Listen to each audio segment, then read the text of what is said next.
Bonsoir à tous, bienvenue sur la chaîne toujours proche des populations. Vous faites bien de vous informer sur RTI2 à la une de l'actualité de ce début de semaine.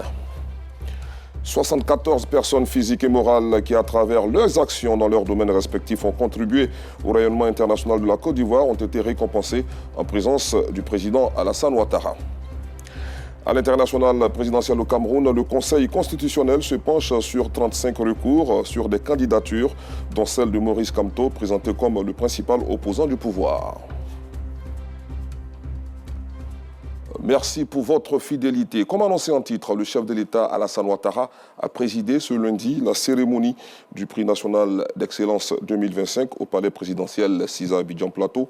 Ce prix vient récompenser les Ivoiriens et les entreprises qui se sont particulièrement illustrés dans leurs domaines respectifs, contribuant de façon significative au développement et au rayonnement international de la Côte d'Ivoire.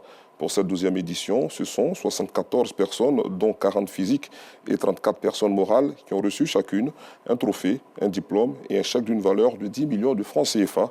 Félicitations donc à tous les lauréats de cette édition. Et puis, notre pays aura 65 ans le jeudi prochain et c'est la ville de Bouaké qui va accueillir les festivités officielles cette année. Les préparatifs dans la localité, chef-lieu de la région du Bouaké, s'accentuent. Défilés militaires, travaux d'embellissement de la voirie et pulvérisation de la ville. Toutes les dispositions nécessaires sont prises pour offrir un cadre à la hauteur de l'événement. Voici donc le constat sur place de nos envoyés spéciaux, Ansita Diarra, Gilles Tonien, Issa Dambélé et Dieudonné Siloué. Choisie pour les festivités des 65 ans d'indépendance de la Côte d'Ivoire, la ville de Bouaké brille de mille feux.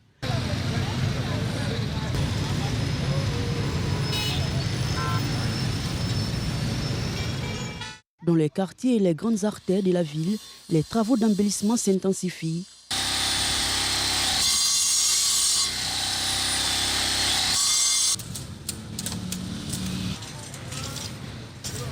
Pour la réussite de cette célébration mémorable pour les pays, plusieurs actions sont menées par l'État. Cet après-midi, une équipe de l'Institut national de l'hygiène publique, INHP, pulvérise les grandes voies et les espaces publics prêts à accueillir du monde. En plus de ces sites, les quartiers et sous-quartiers de la ville bénéficient également de cette opération de pulvérisation. Nous sommes dans cette opération depuis pratiquement une semaine sur instruction de M. le ministre de la Santé. On a déjà traité pratiquement la moitié de la ville en termes de traitement spatial, comme ce que vous venez de voir cet après-midi-là.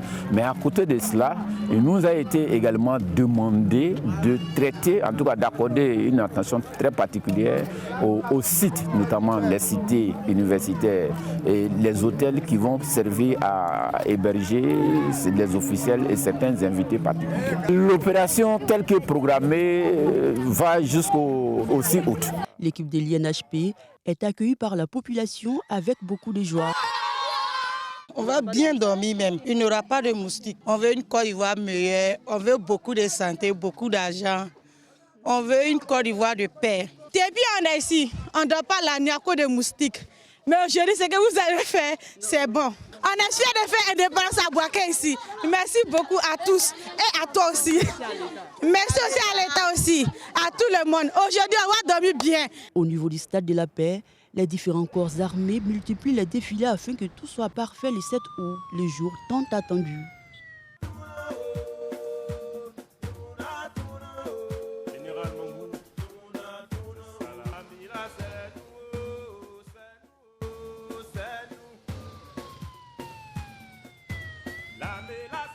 À chaque passage de l'armée ivoirienne, les populations sortent massivement pour immortaliser ce moment en faisant des vidéos et photos en guise de souvenirs. C'est vraiment émouvant. Les voitures sont bien stylées et tout. En tout cas, c'est joli à voir. Nous sommes en joie, parce que Bouaké c'est une grande ville. Donc Bouaké méritait vraiment cette fête d'indépendance-là. Merci au président. Waouh, je suis tellement contente quoi. Je prends les photos pour les souvenirs seulement. Parce que ça sera du jamais vu. La municipalité de Bouaké veille au grain pour les succès de l'an 65 de l'indépendance de la Côte d'Ivoire. Dès l'annonce, les Bouakéens se sont mis à la tâche. Donc la population a décidé de travailler par rapport à tout ce qui peut être comme structure d'accueil. Donc vous allez voir au niveau des hôtels. Les réservations sont déjà faites et on met l'accent sur la salubrité à tous les niveaux. Dans nos différentes institutions, partout, on veut que l'accueil soit inoubliable. On veut faire de cette fête-là une fête comme on a eu à organiser notre CAN, même plus. On veut que tout le monde se sente dans la fête. On veut demander à la population d'être discipliné, d'être courtois. Bouaké a abrité sa première fête de l'indépendance en 1964. Un beau souvenir pour les Bouakéens. 64, c'était bien. On a bien fêté. À 64, je ferai mon restaurant pour aller défiler. Je suis content que l'indépendance n'a qu'à faire ici. C'est que je sois, il ne faut pas qu'il y ait soit. Je veux que tout se passe bien en Côte d'Ivoire. 61 ans après, la population accueille avec beaucoup d'enthousiasme cette deuxième célébration tournante. Autre chose à présent, situé dans le département de Bondoukou, dans le nord-est de notre pays, le village de Dinaoudi se distingue comme le premier de la région du Gontougo à avoir abrité un établissement scolaire ouvert en 1954. Aujourd'hui, les habitants doivent parcourir près de 45 km pour établir des documents administratifs. Une situation qui agace les populations qui expriment leur désarroi au micro de Georgette Ido Fofana, Gilles Tonien et Sidiki Ouattara. À Dinaoudi, localité située dans le département de Bondoukou, dans la région du Gontougo, une grande partie de la population, estimée à plus de 5000 âmes, vit sans extrait date de naissance. Une situation préoccupante pour les habitants.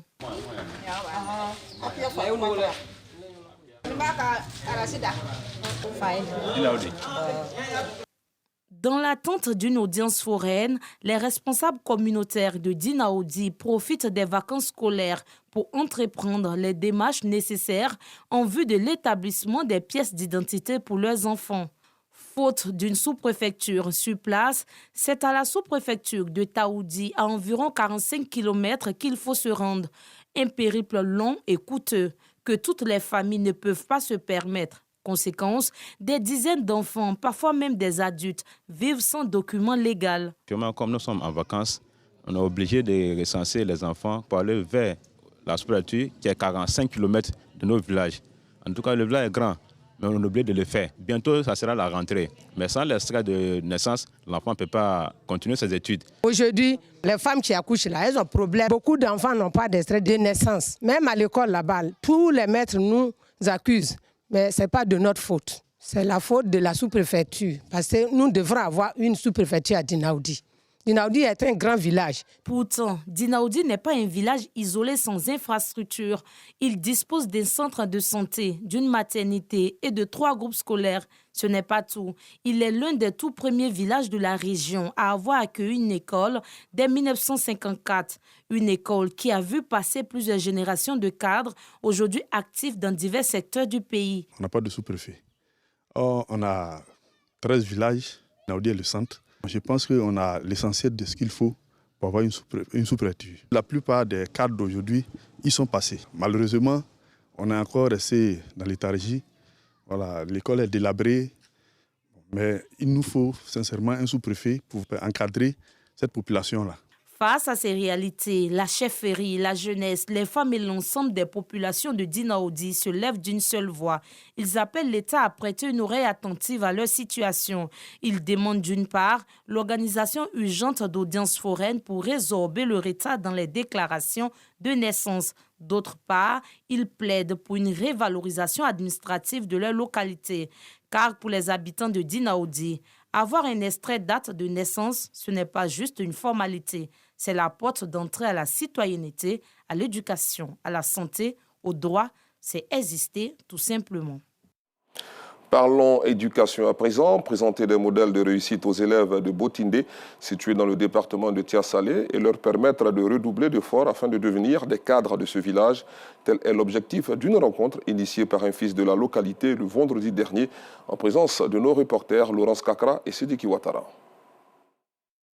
Sorti d'un village comme Botindé, localité isolée du département de Tiasalé, qui abrite 4770 âmes et est devenue une personne importante dans la société, cela est possible.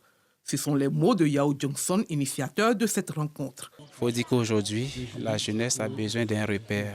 En voyant leurs devanciers, puis s'inspirer de leur modèle pour vouloir faire comme eux. Donc, créer déjà un certain repère pour ces enfants-là. Ce n'est pas parce que le collège est au village qu'il faut délaisser, mais il faut s'intéresser pour, malgré que ce soit au village, on peut faire du bon travail. Dans cette optique, il a associé 3 cadres venus d'ailleurs, une pharmacienne, un banquier et un juriste pour donner une vision claire de la réussite aux élèves. Déjà, les vacances, c'est fait pour se reposer. Que les enfants puissent se reposer, s'amuser pour pouvoir charger leur batterie. Mais à côté de cela, il ne faudrait pas oublier les études. Donc de temps en temps, ouvrir un livre, ouvrir un cahier et rester focus, concentré sur la rentrée, qui est d'ailleurs pour bientôt. Mon parcours scolaire a démarré à Boaké, dans un village où j'étudiais les soirs sous un lampadaire.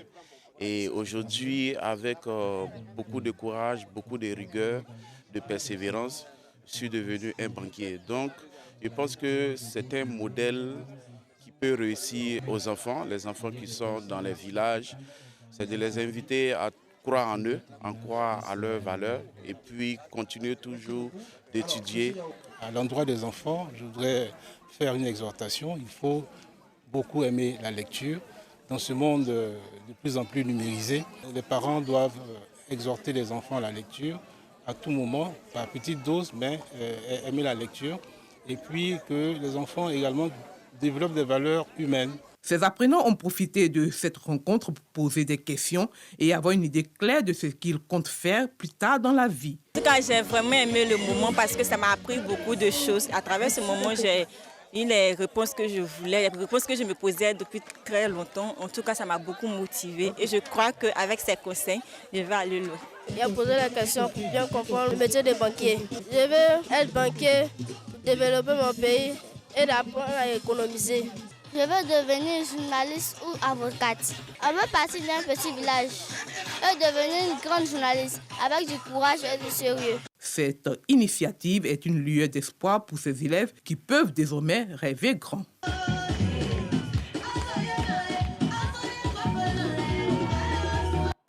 À l'international, rendez-vous de la dernière chance ce lundi devant le Conseil constitutionnel pour les candidats recalés à la présidentielle du 12 octobre prochain au Cameroun.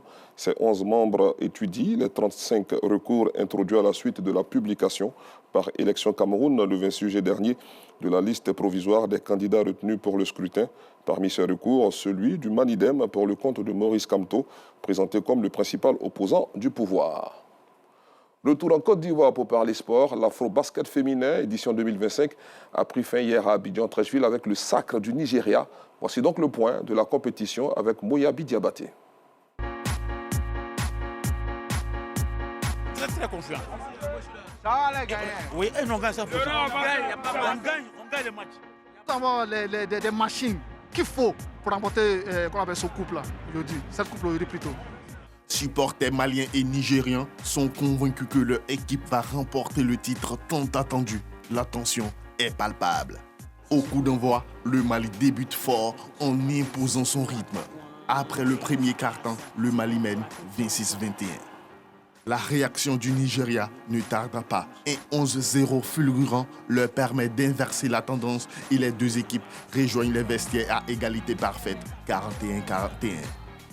Au retour, les Nigérianes augmentent l'intensité. Emi Okonko inscrit 19 points, capte 20 rebonds et Ezine Kalou, 20.5 passes, dicte le tempo offensif.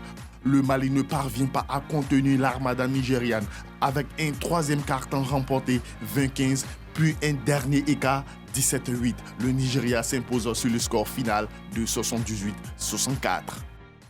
Le Nigeria, l'équipe, c'est une grande équipe. Et troisième quart-temps, on a un peu relâché. Et en plus aussi, avec une grande équipe, on doit être en focus 40 minutes et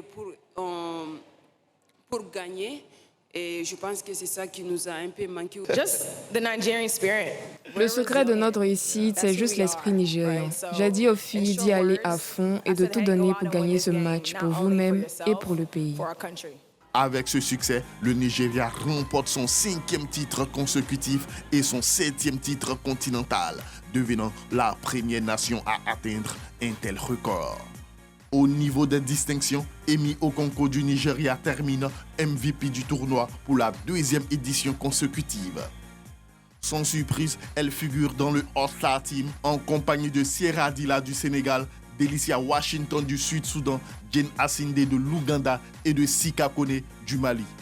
Le Sud-Soudan qui a battu le Sénégal 66-65 termine 3e du tournoi. L'Afrobasket 2025 restera gravé comme une vitrine du basket africain bercé par l'histoire écrite par le Nigeria. C'est toujours un plaisir pour nous de le recevoir sur ce plateau. Jean-Sylvain Isso, bonsoir, comment allez-vous? Bonsoir Guy Michel Ablé, je vais bien. Alors, quelles sont les grandes leçons à tirer de l'Afro-Basket féminin 2025? Écoutez, Guy Michel, la première leçon, c'est la belle organisation donc, de la Côte d'Ivoire à travers donc, cette Afro-Basket féminin 2025. C'est la première fois que le pays accueille sur son sol donc, cette compétition. Et les 11 délégations qui sont arrivées à Abidjan ont salué la qualité de l'accueil qui leur a été réservé, mais également la qualité donc, du parquet du Dôme du Palais des Sports de Tréville. Et on a eu droit également à de très belles compétitions. La deuxième leçon, c'est tout simplement donc l'hégémonie ou la suprématie donc de cette équipe des 10 Tigers du Nigeria qui se poursuit dans cette compétition-là. Le Nigeria a réalisé donc le record depuis 2015. Le Nigeria n'a enregistré aucune défaite face à des équipes africaines, que ce soit donc dans l'Afro-Basket ou dans une compétition internationale. Autrement, le Nigeria reste donc imbattable depuis donc 9 matchs à toutes compétitions confondues sur le continent. Et puis le troisième enseignement, c'est la surprise donc avec le Soudan du Sud, cette petite nation entre guillemets qui a supplanté le Sénégal dans le match donc pour la médaille de bronze, qui a supplanté des nations comme l'Ouganda, qui a commencé petitement avec 2 défaites, mais qui a surtout donné une leçon de basketball aux autres nations de l'Afrique, puisque cette équipe du Sud-Soudan, avec des joueuses comme Delicia Washington, est allée chercher donc cette 3e place-là. En gros, on a eu droit donc à une belle compétition ici en Côte d'Ivoire pour cette 27e édition de l'Afro-Basket féminin. Alors, un mot sur la performance de nos compatriotes tombés en quart de finale face au Sénégal.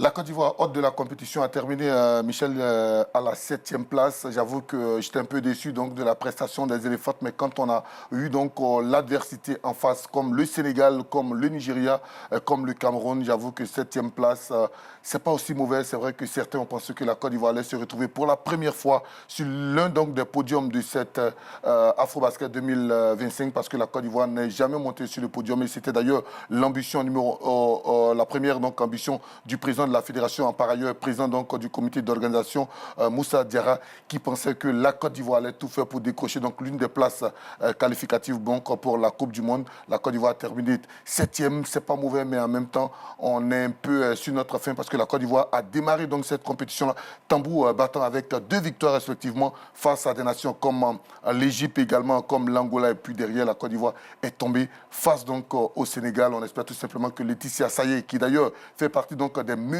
Ivoiriens à cette compétition-là, vont tirer les leçons donc, de cet échec-là.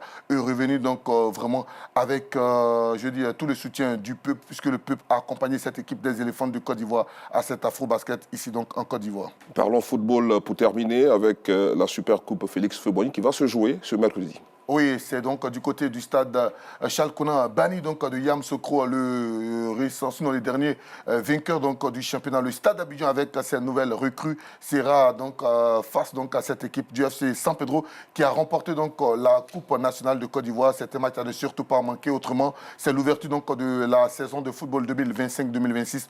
On espère tout simplement que cette finale-là, cette super coupe-là, sera tout simplement de qualité. D'ailleurs, l'entrée au stade est gratuite. C'est offert donc par le chef de l'État, Alassane Ouattara, qui veut permettre à la population donc, de la capitale politique d'aller vibrer, d'aller découvrir donc, les nouveaux visages donc, des écuries du stade Abidjan et du FC San Pedro. C'est à 16h, donc le 6 date donc le 6 août, autrement la veille donc, de l'indépendance. Ce match à ne surtout pas manquer qui va tout simplement ouvrir donc, la nouvelle saison de football ici en Côte d'Ivoire. Merci beaucoup Jean-Sylvain Isso et à très bientôt. Oui, on se retrouve le lundi prochain. Point final, merci d'avoir suivi cette édition. Bonne soirée sur RTI2.